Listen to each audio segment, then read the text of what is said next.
desdobramentos ainda sobre esse caso, que a gente vai ainda discutir por muito tempo, né, Márcio Rocha? Boa tarde para você.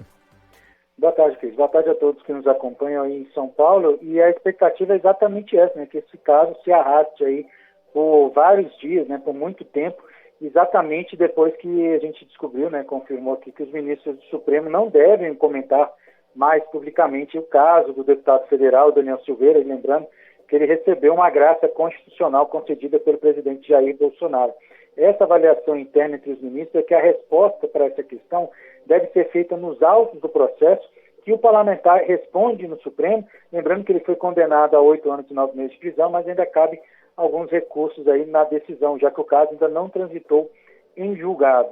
A expectativa é que os ministros também se manifestem em ações que foram protocoladas pelos partidos de oposição, como é o caso da ação de descumprimento de preceito fundamental que foi apresentada pela Rede Sustentabilidade.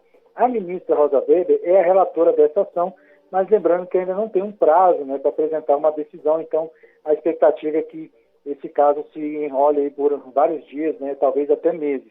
E lembrando que aí em São Paulo, né, em Ribeirão Preto, o presidente Jair Bolsonaro defendeu essa medida. Ele estava numa feira agropecuária aí no interior do estado e falando, né, que essa medida foi para defender o inocente. É um trechinho que a gente vai ouvir agora para ouvir, né, o que o presidente Jair Bolsonaro tem a dizer sobre esse caso. O decreto da graça e do indulto é constitucional e será cumprido.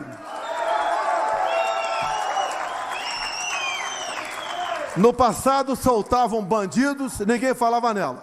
Hoje eu solto inocentes. Pois é, aí para saber o que pode acontecer, a gente acabou ouvindo, né, um especialista em direito constitucional, que é o Naue Bernardo, que declarou que essa situação, né, que a gente está vivendo nesse momento é inédita e que é preciso entender alguns aspectos dessa decisão, como a validade do decreto, né, já que esse decreto foi editado antes do trânsito em julgado, né, quando não há mais possibilidade de recurso da decisão do Supremo. E, além disso, ele lembrou também que é preciso levar em consideração outros aspectos, né, da condenação, como a questão dos chamados efeitos extrapenais. Há também que se entender se os chamados efeitos extrapenais irão permanecer. E se dentro desses efeitos extrapenais, que são os outros efeitos da condenação, que não incluem a pena propriamente dita, ou a multa, os dias multa, né, que ele teria que pagar, se isso inclui ou não a inelegibilidade. Então existem essas duas discussões, até certo ponto preliminares, antes da gente entender qualquer outra coisa.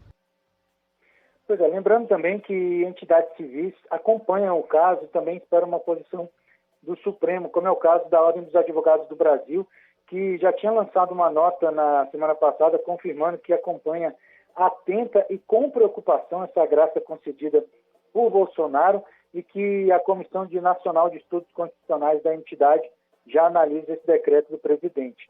Apesar dessa preocupação, a OAB deve apresentar ainda hoje um pedido formal para a revogação da multa que foi aplicada ao advogado do deputado Daniel Silveira, Paulo César de Faria, porque, de acordo com a entidade, é necessário assegurar que os advogados possam apresentar esses recursos que entenderem adequados. Então, a gente espera, durante esses próximos dias, uma definição da ministra Rosa Weber sobre essa ação da Rede Sustentabilidade e também os desdobramentos dessa ação aí do decreto do presidente Jair Bolsonaro. Márcio Rocha, ao vivo de Brasília. Obrigado, Márcio. Bom trabalho por aí. Abraço, tchau. Ô Cláudio, nessa história do Daniel Silveira, a gente fica aí, toda a tensão que essa questão gerou, né, entre judiciário, executivo e tem o legislativo no meio. Existem canais, saídas, túneis por onde podem passar bombeiros nessa situação? Há espaço para atuação de bombeiros? O primeiro bombeiro que todo mundo lembrou nesse caso foi o Michel Temer. E que logo de cara, na primeira manifestação do Temer sobre o assunto, já tomou um não da cabeça do Jair Bolsonaro. Existe alguma possibilidade de bombeiros atuarem nos bastidores aí para tentar colocar, pelo menos, apaziguar um pouco a situação? Não, eu acho inclusive que o Michel Temer nem atuou como bombeiro, né? Ele fez ali uma declaração pública sugerindo que o presidente retirasse ou revogasse o decreto. É muito confortável, né, também para ele fazer esse tipo de de recomendação ou de sugestão, porque afinal de contas quem está na reta é o presidente da República, né? E essa questão do decreto, da graça, está lá na Constituição, não há o que reclamar, entendeu? Se o Supremo vai deliberar sobre isso, nem deveria, porque afinal de contas no próprio governo Michel Temer, também um decreto de indulto foi questionado no Supremo, o Barroso suspendeu, todos nos lembramos disso. E há um discurso veemente do ministro Alexandre de Moraes, que eu até tenho aqui, se você tiver interesse de divulgar, tem lá a gravação do discurso do ministro Alexandre de Moraes dizendo, olha, está na Constituição, o presidente pode conceder indulto, graça a quem ele achar que deve, sem o decreto, a Constituição não impõe nenhuma regra. Eu ouvi um pouco mais cedo alguém defendendo ali a imposição de derrota pelo Supremo ao governo, né, anulando o ato, etc., dizendo que é da tradição que os decretos de indulto sejam assinados no fim do ano, porque há o entendimento do Supremo nessa direção e etc e tal, que todo mundo só fala nisso, só fala em tendência, em interpretação, né, sempre muito criativa da Constituição feita pelo Supremo, e ninguém fala em Constituição. Vai lá no texto constitucional, lê o artigo que prevê o Instituto da Graça ou do Indulto. O presidente que assina não tem que explicar nada. É uma coisa que eu acho até um exagero que a Constituição tenha ou reconheça essa prerrogativa, esse poder no presidente. É um poder imperial, absolutista, né? E é algo que está nas constituições de todos os países democráticos, né? E é uma tradição todo mundo já ouviu isso, mas não custa repetir, é uma tradição do direito, né? Isso vem do tempo em que nem sequer os países tinham Constituição. As leis eram leis que eram determinadas ali pelo monarca, né? pelo dono do pedaço. Barrabás, ele recebeu indulto de Pôncio Pilatos, o indulto que foi negado a Jesus Cristo. Barrabás recebeu ali a graça do Pôncio Pilatos. Isso não é de hoje, né, que essa questão acontece, e quando começaram a surgir as constituições democráticas, elas incorporaram essa coisa do indulto, da graça.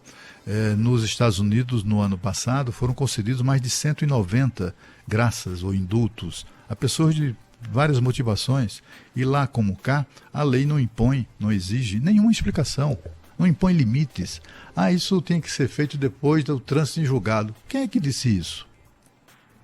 É claro que o Supremo vai adotar isso, né? Eu não tenho dúvida que o Supremo vai adotar isso. Mas na Constituição não tem nada disso. Não fala em nada disso. Tem que ter sentença transitada em julgado. Não tem que ter coisíssima nenhuma.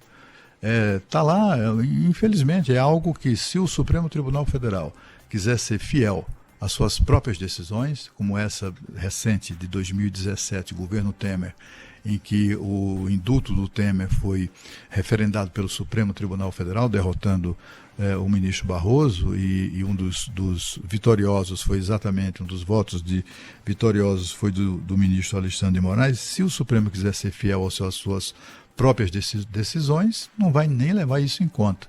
Mas eu não creio que o Supremo, na atual composição, tenha qualquer compromisso com as próprias decisões. É por isso que eu acho que esse negócio vai rolar durante muito tempo ainda, infelizmente, né? Porque o Brasil tem coisas tão mais importantes para decidir, discutir, né?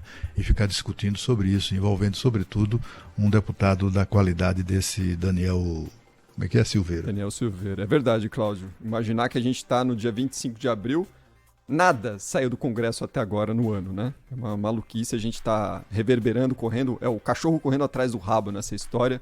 É na hora de a gente apaziguar um pouco os ânimos, mas como você destacou, não acredito também não. A gente ainda vai voltar muito nessa história, são cenas dos próximos capítulos da política brasileira e, como diria você, Cláudio, não é para amadores, né? Longe disso.